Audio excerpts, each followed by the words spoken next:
आन्हर के द्वार पर इनार बुरा लागेला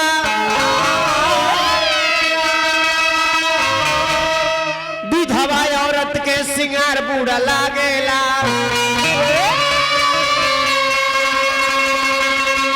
भादो महीना के कसार बुरा लागेला आ गोलावट वाला बियाह के सार बुरा लागेला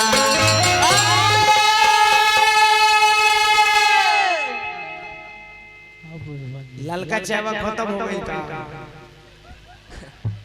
एक पैक देला ओकर बाद चल गेला अब तो आ झूठो ही हमरा बदनाम कइले ओकर से हल्ला कइले बा भैया पीते हैं मर जाएंगे ई हो जाएंगे वो